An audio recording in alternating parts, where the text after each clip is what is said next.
Welcome back to Reimagining Redesigning with Antionette D. Carroll. I am lucky to be here with the wonderful royalty queen, Merle McGee. No, it's like, of course, I think we're going to talk a little bit about how we met, but I just have to say, when I met Merle, it was when I had the privilege to go to Amsterdam with Bloomberg City Lab. And I'm, in a country that I don't really know.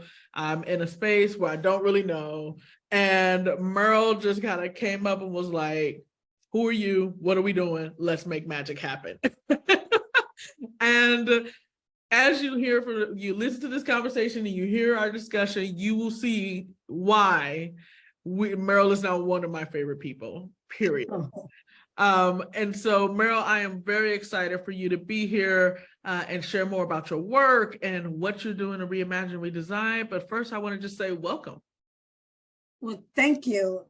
Wow, I feel honored to be here because I know I am in the presence of a deep intellectual genius royalty. So much gratitude. And I'm glad I said, hey, girl, how you doing after that experience? Because I'm in my feelings right now.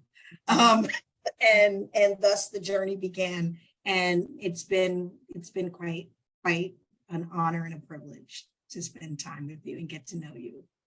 Absolutely. And what I love is that in moments, just for a little grounding for folks, when we were there, we had the opportunity to see this beautiful theater puppetry performance that was created by refugees. And it was this enlarged young girl that's been traveling across the globe, bringing people together through kind of the visual experience of searching for their home and for their family. And we were able to walk through Amsterdam having that moment.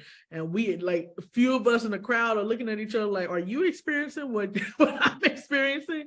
But what I love about moments like that is we were able to connect at a spiritual level, at a level of like humanity and humility, which I feel like doesn't happen as much when you show up in conferences. It's like, what do you do for a living? And what was even greater about that is that I didn't realize how dope you were because we connected in that moment. But instead of me, like folks that have now started to listen to this podcast will see, I don't really give a lot of bios because I like for you all to be authentic and tell us what's important to you and your story. So tell the folks a little bit about yourself and what systems are you working to reimagine and redesign? Oh, I love that. I think the thing to say about myself is a lot about also the things that I want to reimagine and redesign. I am a person who is striving to experience the full humanity and to be experienced in my full humanity as a person on the planet, vis-a-vis my relationship with myself and others and the planet. And I think that for me, this journey around reimagining and redesign really just sort of began, I guess, as a young person who sat in a classroom. I was 8, 3rd grade, and, heard my teacher say some things that I knew not to be true based on the experience I had of myself, of my family, of my community, and the lessons and the wisdom, right, passed on to me from my elders, in my family that caused my very first sort of civil disobedience. Come on. And so I grew up in suburban New Jersey in the context of, just like a nice, middle class kind of experience.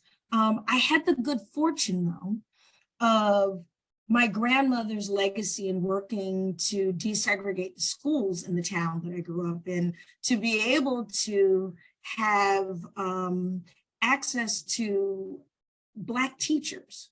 And so most of my elementary school teachers were Black women, and they weren't just like newfangled, like we just got here Black women, but in fact, very seasoned, along the way kind of folks. And it was a privilege that I was afforded because of the labor that her generation did, right? So my mom went to a segregated elementary school, and my uncle and aunt, older ones, prior did as well. And my grandmother fought to bring more equity, if you will, to the school systems, because they didn't just fight for the schools to be integrated, but they also fought to have Black teachers be able to teach in schools as well.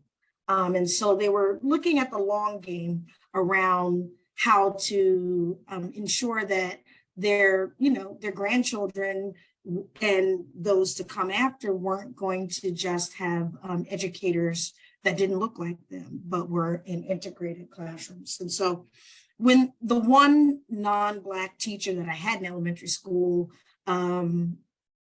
just sort of shared her opinion about the intellectual ability of the group of students that I was a part of, I had to protest.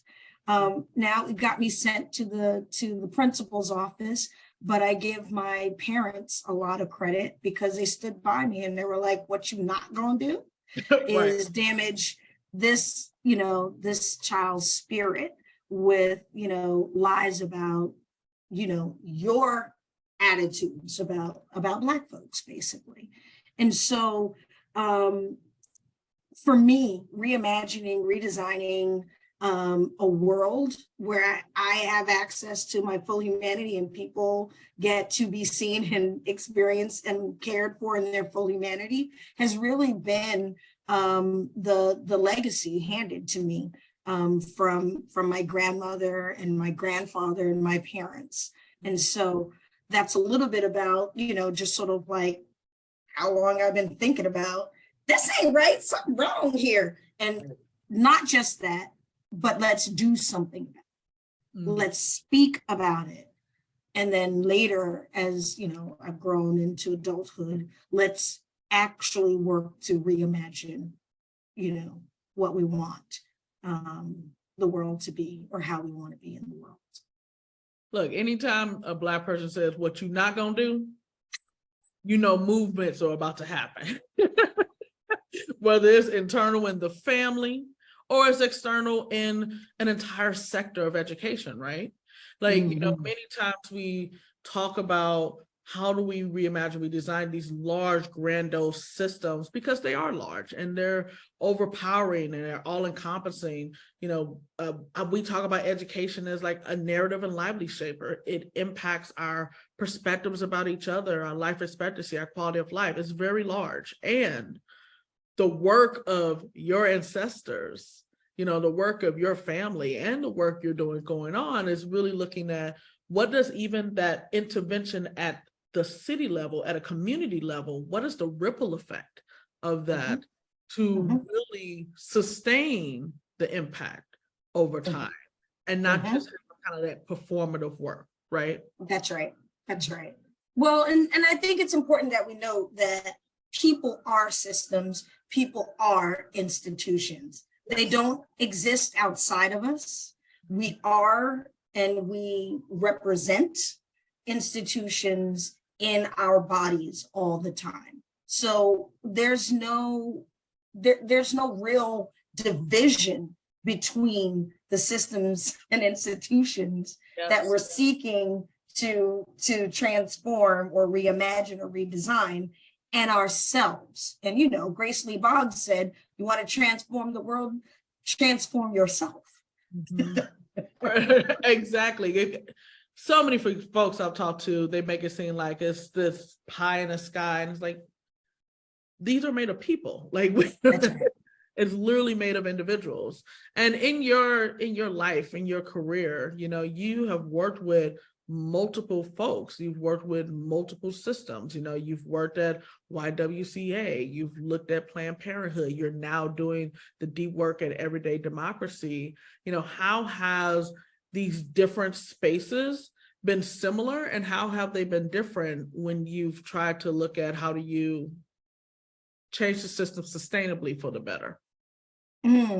Well, I would say that all of those systems, right? And if we think about systems as particular fields or areas like education, and then they have different, tentacles off of them, healthcare, all of those systems, what they have in common is a root of white supremacy and anti-Black racism. They have a root in the theft of land and the theft of people and the theft of labor. They have a root in hidden advantages for some based on race and class, right, and access that is a thread, because those institutions and systems were created by the people who have these ideologies and beliefs.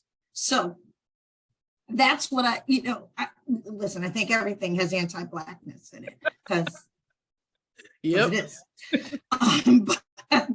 But I think that, that's a common thread. I think that there's also, again, the thread that there are people who are often inside of institutions and systems that are working actively to be complicit in, the system's ability to mete out less than stellar results for everybody.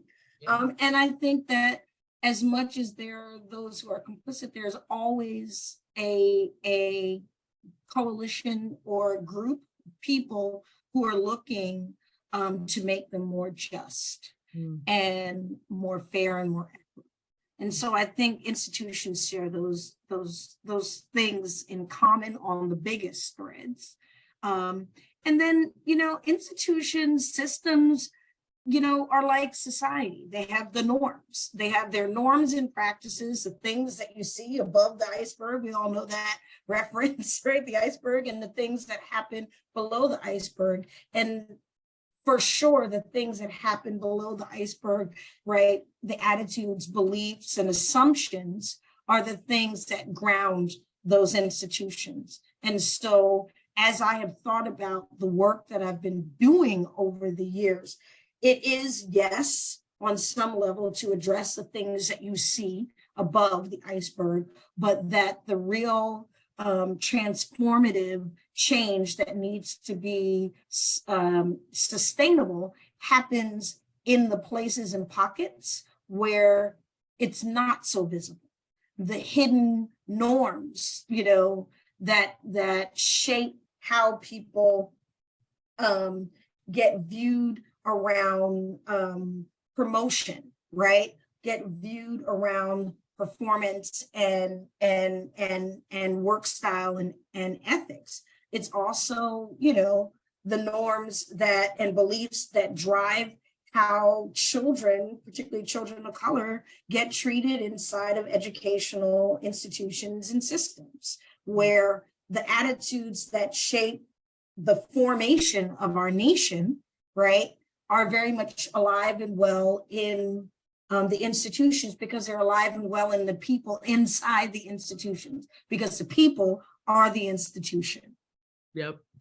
You talked about the impact of race and class, in the institutions we're navigating, in the work that we're trying to dismantle and reimagine, right? Because I think dismantling, we talk about the kind of negative side, which is important, but it shouldn't just be let's tear down. It's also, what does building up look like? What does it look like to shift power to build, right? In your organization at Everyday Democracy, so you are the president and CEO, and so in this space, you are directly looking at racial equity as a central focus. And I'm curious if you can elaborate on your organization's kind of efforts and roles to identify how to dismantle, how to reimagine I don't want to reimagine institutional racism, but reimagine what is separate or opposite of anti-Blackness and institutional racism, as well as like your commitment to centering racial equity in all aspects in the work that you're doing. Well, you know, and I love that question because I don't think you have everyday democracy, right? If we were to take it from being the name of an organization to like, you know, democracy every day, right? Yeah. I don't think we have everyday democracy without the acknowledgement that as a nation, we've only been on the journey for the last 60 some odd years towards building a multiracial democracy, right? We've been a multiracial society since before 1619, right? Lots of groups here, even before people were categorized by race. There's been a multiracial society, and we have been navigating, you know, our ability to be in each other's lives and world, right? From that time. But this business of building a multiracial democracy, and dare I say, a multiracial democracy that's inclusive, right? That is rooted in recognizing that the business of building that multiracial democracy must include reckoning with who we are and the founding of our nation and some of the core attitudes and beliefs that have driven, you know, this nation to civil war, right? And to the kinds of retrenchment in the commitments to racist ideology that we've seen, you know, really since, you know, the Black guy got elected. I mean, it's not to be flip. I mean, there was an increase in hate crimes and hate groups when President Barack Obama was elected. That's right. Right. That's right. And we have to be right. We have to be honest about that, right? And we have to be honest about why. And I think that, you know, the moment that we're in with the inevitability of becoming a multiracial democracy and the commitment that people like myself and you and others, you know, have made to making that real, right, is the counter to that is the work, I believe, of everyday democracy, which is to get people from across different perspectives to interrogate why they hold on to the beliefs that they have that pull them from the fabric of community and each other as opposed to towards one another. That what are the attitudes and beliefs and what are you holding on to? And why are you holding on to those things in service of what you believe, I guess, you gain? And so the work of everyday democracy is really about bringing people together in a formal and structured way to be in community with one another, to grapple with the more, you know, challenging elements of what it means to try to govern ourselves and how to show up and be with our neighbors, right? Because all politic is local, right? All democracies are local, right? And how do we get into right relationship with one another is a part of the work and the journey. And for us, we believe it's important for us to be able to name the conditions that created where we are today, to see those with clear eyes, to take responsibility for not just what had happened, as people say, right? But also what will happen, because we're making a commitment to doing something different, to engaging different, to divest from the myth, right, of white supremacy culture, right? The myth of, you know, self-importance based on gender, based on sexual orientation, based on race, based on class, like based on ability. One of the earliest and most clear isms that this nation hasn't really sort of grappled with is ableism. Yes. Because and the intersection of identities and ableism as well. Exactly, right? And because I see that, as foundational as theft of land and theft of bodies and labor, because if in fact the classification of good bodies, right, is tied to productivity and a means of production, well, then bodies that are not suited for this system in that way get labeled, right, as bad or not, not good bodies or worse, right? And there's a terrible legacy of ableism in this nation that I see really as tied and foundational as the other isms that we talk a little bit more about. But then ableism at the intersection, right, of all the other kinds of identities that people share that are marked in our society, as opposed to those that go unmarked, and unmarked being universally what we see as good and valuable and worthy. Mm-hmm. I think what's pertinent to note as well in what you're saying is, while we're speaking from a United States context, this is applicable to many different countries across the globe. Anti-Blackness is applicable to many different countries across the globe. Ableism is applicable to many different countries across the globe. And yet there's many rooms I've been in where, folks are saying, oh, you're always centering it from an African-American perspective. But we saw with the murder of George Floyd that the movement was global.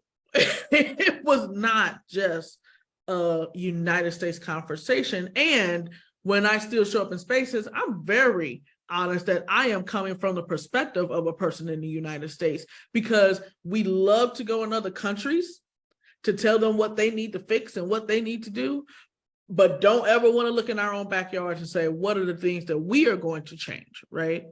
And what I also found important from what you were naming earlier is you talked about this idea of pockets, right? Like the pockets of change, the community change, like the importance of being place-based and human-centered in the work that we are doing.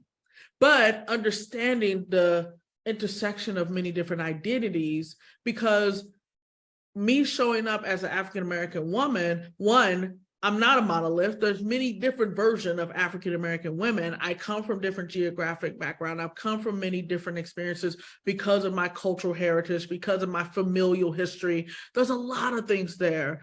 And you kind of equate it to the nature of neighbors. Like we don't know each other in many cases. I was on a project, I think it was in like 2015, where it was around, really trying to know your neighbors. And I was one of the first people to raise their hands and be like, look, I don't know who they are. I've lived in my house for many years. My husband knows my neighbors. And, sometimes I look at him like, who are you friendly, right? But there's this nature of, we lose the idea of indigenous connection because we don't have the connection of being neighborly. And we don't really understand the importance of unpacking what does it mean to be in a place and how we show up as who we are in a place, right? And I'm curious with you, with your work at Everyday Democracy, how do you grapple with diverse histories, diverse cultures, diverse identities, when you're giving people this space to really unpack, unlearn, recreate, what does democracy mean for all of us, while I'm also kind of being knowledgeable and aware of my living expertise? Mhm. Yeah, I love that question. Some of the work that we've been doing to reimagine the way we do our work at Everyday Democracy includes engaging from this human-centered idea that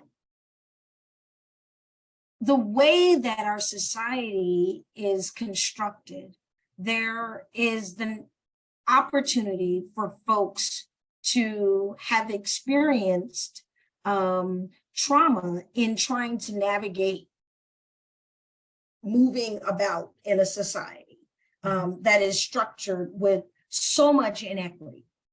And so as a part of our approach to thinking about, how do we get into dialogue, it's really holding and setting the container for the dialogue to happen. So some of that includes, right, utilizing trauma-informed practices to hold space for folks, using practices that will allow us to ensure that people, however they show up, can participate. So if that means being more clear and explicit about access needs and embedding in the way we do our work, core practices around access, and making it such that this is not everyone has access needs. And so we can destigmatize that piece, but also it's going into a conversation, recognizing that people from varying backgrounds and experiences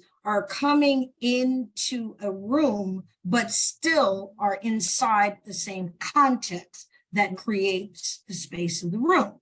And so for that, utilizing a multi-partiality facilitation approach, which allows us to really, as facilitators, hold space for those who are historically left out, left behind, marginalized, silenced in the context, right, of an open dialogue, to ensure that we're not replicating the cultural norms in an inequitable society in which, we're sort of existing and holding this container. So the work really for us has been about really recognizing what does it mean to create that kind of space as facilitators, right, on that technical level, the multi-partiality, the trauma-informed and all of that, but then also just to think more about the fact that people are moving sometimes from trigger to trigger, and sometimes the responses are just triggered responses. And so we've circumvented not only our rational mind sometimes in these heated conversations or debates or whatever, but we've also circumvented our heart, which is the center of where we have the opportunity to exercise empathy and compassion in the face of observable harm. Right. And I live in New York City. I have been trained over the last 30 some odd years that I've been here to every day override some level of empathy that I have about the economic inequality that exists in this city. Right. And that for me feels like an important place to lean into as an organization, but also as a society that is now sort of disembodied, in our connection to our hearts and our empathy, right, for one another, and dare I say, for ourselves. Yeah. Right. And so, so the work of the dialogue, work for us is around, yes, how do we get groups of people together to solve civic problems together that wouldn't normally come together to think about these things, but also our work that we're building is how do we bring people together to have the conversations that have been the stumbling blocks to this nation being able to move forward and towards a multiracial, right, intergenerational, interdependent democracy, right? That recognizes really the philosophy of Ubuntu, you know, that leans into recognizing that we are tied together, we are inextricably linked. And if we don't begin to lean into our connection, we won't have I don't know if we'll have a planet, you know, but we will struggle, particularly as a nation, if we don't revisit those stumbling block conversations, move our shame into action. Yes. So that we can transform how we show up with one another on a daily basis. So there's two ways I want to go, right? So now it's interesting because, you know, you got to the point around the action, right? Because in my work, we talk about how language setting is the first step of any equity-centered, community-centered work, but we also talk about how do you build humility to actually become empathetic? What does it look like to really kind of unpack what you are carrying with you, what you are giving to others, and vice versa, right? Like that is a key component, especially even when you think about the role of power and positionality before you can even get to the action part. And there's many spaces where if they are doing that, and I say if because some are not even doing that, they stop there and they don't get to the space of action. So, you know, one side of me wants you to really kind of give me some thoughts on, you know, what does equity and action look like in your work, in your sector? But then you also got into the independent democracy part, and maybe these work together because, you know, we actually for the last few months have been, you know, working together with, you know, you, myself, some of our young leaders at Creative Reaction Lab, dope activists and leaders and creators from across the country have been reimagining, redesigning what does democracy look like through the lens of interdependence. And how do we develop framework and guidance to get us to that space? And what I love, and it is still a work in progress because it always will be, but how differently we all approached it to think about, one, should we even be calling it democracy? Is that the goal, right? But then also, what is the role of nature? What is the role of, you know, animal and organic life? What's the role of us and, you know, the history of it, right? And so one side of me wants to go there, and then the other side of me wants to go to equity and action. So I'm going to have you pick which one do you want to dive deeper into? Now, I can't promise I won't go back to the other one because I'm not going to let you off the hook.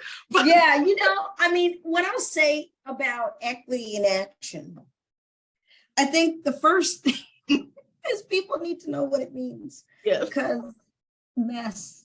Yes. Mess. Come on, trauma. You know, I mean, in like some of the really most challenging ways, you know, we all remember when the work came out around sort of describing habits of white cultural norms or dominant norms, that white supremacy, whatever it was called, I can't remember exactly now. And, you know, people were like, okay, so if we write something down, that's white supremacy. Yeah, like the characteristics of white supremacy, to Oakland, you know, beautiful. Right. We use it in ours, but yeah. Yes, right. We've had that. So, we've had that. Right, of course, right. So, you know, obviously, I'm not trying to minimize that because I believe that the work was seminal in the same way that Peggy McIntosh's Unpacking the Invisible Knapsack, yes, right, was pivotal in you know, in that conversation, particularly around finally doing a thing that felt important to name, which is whiteness as a pathology. Because I think, and when I say whiteness as a pathology, I mean the belief in the idea of whiteness and what it comes with, right? As the pathology, not people, right? And so this sort of journey into this world of sort of like, oh, now we have some language, then, that became, oh, you're picking on people. Oh, you're, it's just like some of the best experts now are people of color, because it is a mindset, right, that has been internalized around this myth of the rightful state of the world that we live in. Mm-hmm. And so when I think about equity in action, some of that work is first and foremost challenging and busting that myth that the inequity that we see in this ideology, in this pathology, is the rightful state that should be. So that's the first thing, right? Because the idea of normal and neutrality, right? Like, right, exactly. Common sense, all of that, right? Yep. Exactly. And so this first part of the equity work is, right, sort of tackling this idea that, hey, this whole thing is a social construct that has material impact. So I'm not saying it doesn't matter. What I'm saying is it is constructed, right, for a very particular purpose. And if it can have been constructed, it can be deconstructed. Yes. And so in that part of the work, you kind of then think about, well, what does it mean to dismantle oppressive systems? Well, as you alluded in the beginning of the conversation, you could take a wrecking ball and you could knock everything over, and then everybody's just standing in rubble. Yep. Right? Yep. And that's a thing. Mm-hmm. That's a thing. That's what some people want, Yeah, some people want that. And then there are people who are like, well, if we can incrementalize our way through, I just made that word up, through all of this, we'll get there eventually. And that is untenable, right? So you have these two extremes that feel untenable. And then I think the third way is what you started to allude to before in our conversation, which is that we can dismantle systems of oppression as we build systems of equity and more just, in how they function and operate for folks. Now, I have you ever seen them do something called point a building? Have you heard of that? No, I actually haven't. No. Okay, so somebody will fix it if I'm wrong. But what I understand what pointing a brick building means is that sometimes you have a leak in a building in the bricks. They will, in the section, you can't find it, whatever, they will take each brick out. Put, put whatever they need to, put there to cover, and then put the new brick in. And they do it brick by brick. So they're not tearing down the building, but they are reconstructing the building brick by brick as they are dismantling the pieces that are failing, or the grout or whatever the stuff is that go in between the bricks have eroded and allow water in. And that's the process, is that, to take a brick out, put another brick in, and so on and so forth. And so the question always needs to be, what are you building? Yes. What are you building? Because I think that has been a little bit of some of what I think, happened in 2020, where there was righteous rage, and then the subsequent sort of, reckoning of the nonprofit sector. And what the sector was reckoning with was power, how it was held, how it functioned, how it operated, and, what were we going to do with it? Yeah, history of exploitation, Exactly. Should and we so exist? It's all so many things to unpack, right? Exactly. And so I think that for me, the work of of doing equity is being able to hold literally the both and of what needs to happen, which is that really, inequitable systems must be dismantled, but you must build something that is inspirational in its place, that represents the possibilities of building and having a more just society or institution. Yes. Oppression and so doesn't beget oppression, essentially, right? It's kind of like it's your right. If you have been steeped in the culture, it's hard for you to redesign it if you don't unpack first, because you can easily be rebuilding another form of oppression, right? Like that's right. What could happen. So I'm gonna pause you a bit though for a second, because we have been talking about some heavy stuff, right? And I have added this piece into the conversations I've been having with guests, which I want to give us a space of pause. So a few colleagues of mine created this framework, coined the term equity pauses, and they put equity pauses in to encourage reflection, humility, all of that, to be mindful that when working in social issues, wicked problems, inequities, injustices, there's a lot of heavy and emotional work and a toll. And so we need to pause for it. I'm gonna flip it a bit. And I've been asking people to do a liberation pause for me. So what I am going to do is I'm going to give you just different categories. And then I want you to name the first thing that come to mind for you that is liberation in that form for you, right? Not for anyone else. This is for Merle McGee, right? Okay. You don't have to give a monologue. It is all about very quick. Keep it moving. Right.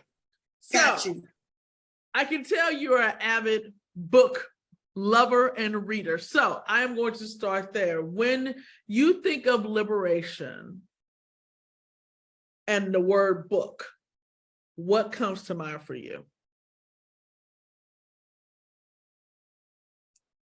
Oh my goodness. Definitely Sister Outsider.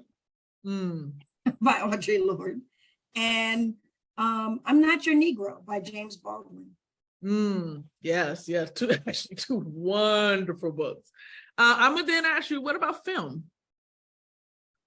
Total Recall. I have been on a Total Recall type of thing, and I just found out. Women, see, that's the thing. I just found out that there's a remake of it. I didn't know that. Yes. I'm talking about the original version with Schwarzenegger. Yes, but not the one with I think Colin Farrell, I think is when they. Yeah, I don't even know that one. I'm gonna have to look it up, but I just recently heard that. And for me, Total Recall, because I think it really captures the story of underground resistance in the face of overwhelming control and domination, down to the point of the air that you breathe, and what happens when we allow corporations to dictate what humanity has or doesn't have, and then who gets left out. Because in my mind, I was like, the mutants are the Black people. I love it. Or working class folks, or working poor, folks, or anyone who is dispossessed, by inequitable structures and societies. Okay. So yeah, that's Total Recall for me. And then I just love that when that glitch, you just like, ma'am, are you getting on the plane? And then the thing just like, that's a great scene. That's such a good scene. I love that scene. They did something similar, but did a spin on it in the new one, because I've seen the new one too. You got to check it out. So what about a plant? I've fallen in love with the ZZ plant. And the reason why, there's lots of things. I could talk about the aspen tree forest, all day long. But the reason why I love the ZZ plant is that it is beautiful and low maintenance. Hey man, that is my type of plant, because you know what, you kind of need that to sustain a movement. right? You need a little bit of, you need beauty, you need joy, Yep. and to Yeah. be a little bit low maintenance. So Yeah. the threshold isn't so high that you have to reach in order to have that joy, you know? I support this holistically. I've killed succulents. Okay. So like, amen to that. Just a couple of more. Yep. A historic person, a historic redesigner for justice. Who comes up for you when it comes to liberation? You know, that's such a hard one, right? That is such a hard one. You know, my mind goes to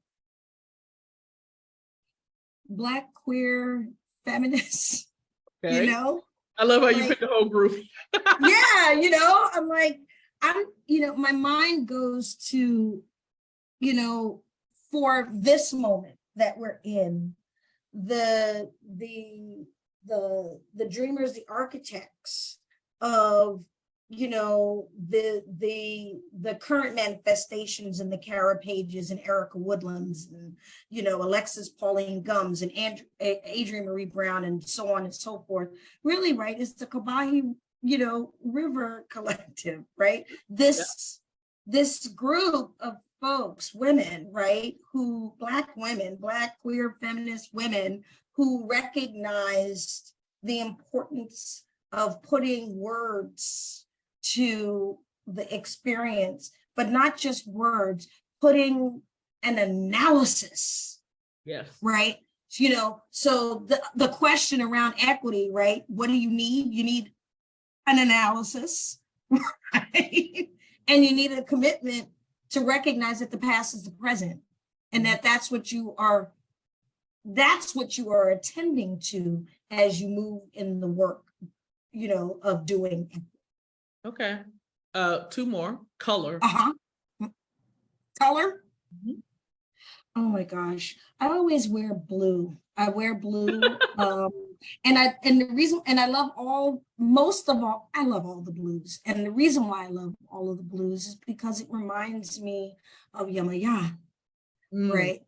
The earth, the ocean. And I really love dark blue because that reminds me of the depths of the ocean, the places and things that are completely the mysteries, you know, that we'll never know what's at the bottom of the ocean. So I love blues. I love all the blues. Okay. Last one in our fast round. Your choice. When you think of liberation, what comes up for you? I'll say capoeira Angola in particular. That's the art form that I have trained in over the years. And I say capoeira because it is an art that was not supposed to survive, but it did 500 years. And the fact that people are playing capoeira Angola, an Afro-Indigenous, you know, martial arts, but an African art, martial art all over the world. And that 400 years later, I'm doing it as an affirmation, not only of the art itself and those who kept it, but an affirmation of my own humanity in the process and my connection to that lineage. Oh, that's liberation. Capoeira is, you know, este libre de sistema opressor. Like, you know, it is the liberation, right? Look, I'm about to go to class with you. Like, we're about to go together. I love it. It brings me so much joy. Like, you're bringing my liberation and just like bringing that history in, and that, yeah, I always love the way you all answer these questions. That bring me so much joy.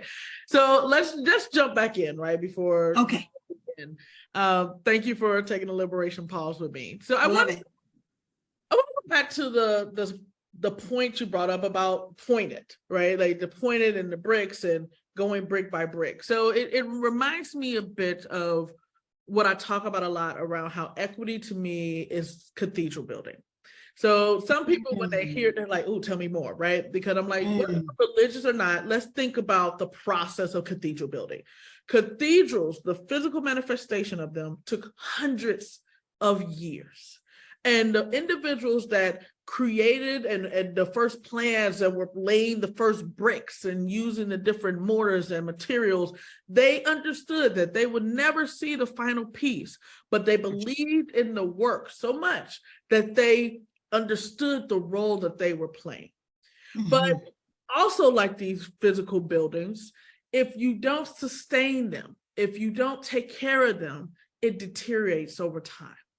And so that's how I view equity, because some people talk about equity like it's a stopgap, like we have an equitable society, check, right? But we see that even with what's happening in policy, where people assume that certain policies can't be overturned. And that's the work of equity, is that this is a sustainable approach and work that started with our ancestors and will continue with our descendants, right? And so with that, I'm going to ask you an ambiguous, but I feel like you can handle it question. So thinking about the idea of bricks, thinking about the cathedral that is equity, what is your brick in the cathedral of equity? And I love that you put it that way, because one of the things I always try to tell people is get in where you fit in. You can't be the ceiling, the wall, the gargoyle, the cornerstone. You can't be all the things, right?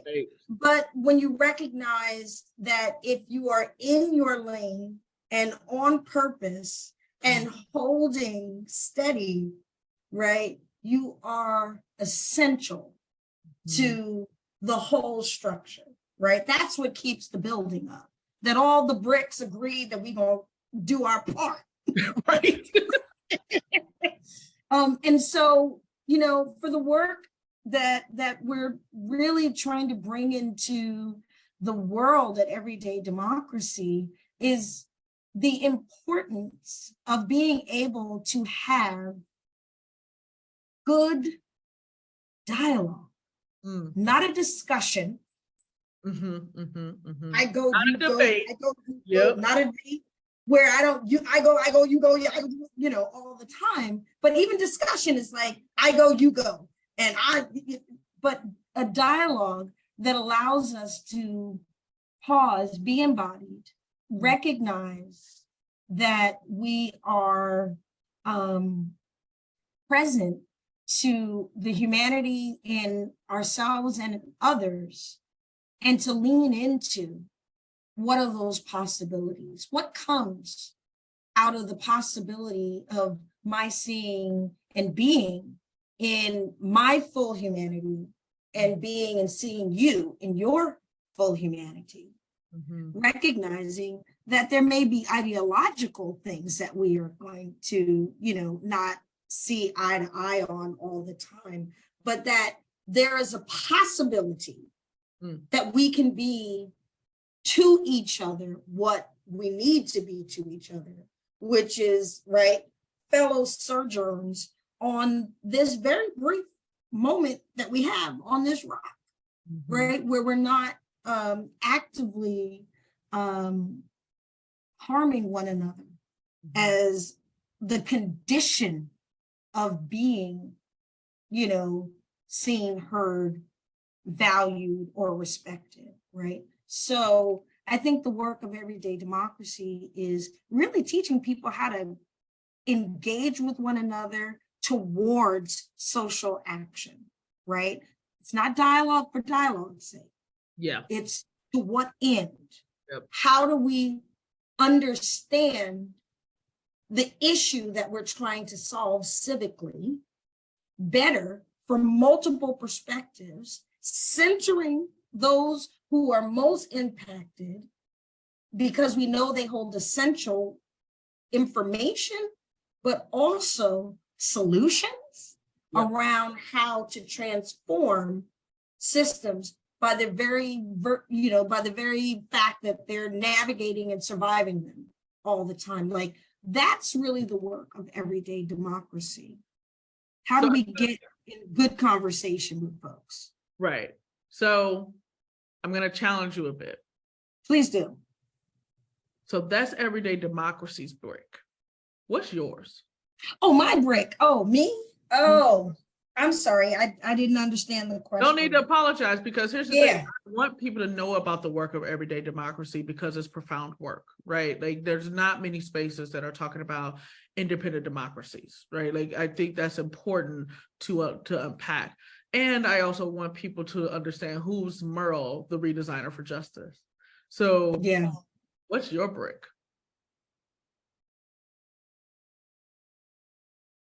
I tell the truth. Mm. I seek the truth. I am not afraid to lean into it, and I'm not afraid to take people along on the journey to grapple with it. Yeah. You know, it's like I said at the gathering when and like Bernice Johnson Reagan said, and when there's a promise of a storm, if you want change in your life, walk into it. Mm-hmm. If you get to the other side, you will be different.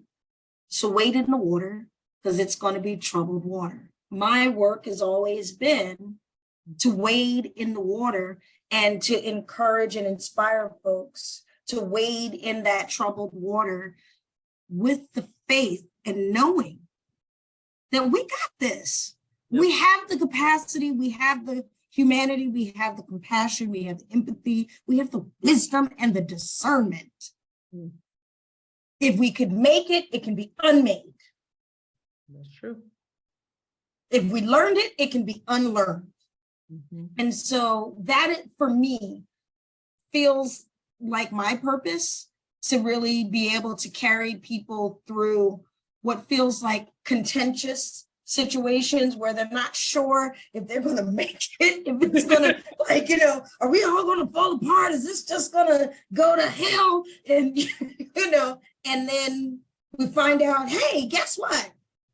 We made it, and we are transformed as a result of it, because we went into that space trusting and believing in ourselves and our own ability to transform and change our minds, change our hearts, change the way we think, we understand the world around us.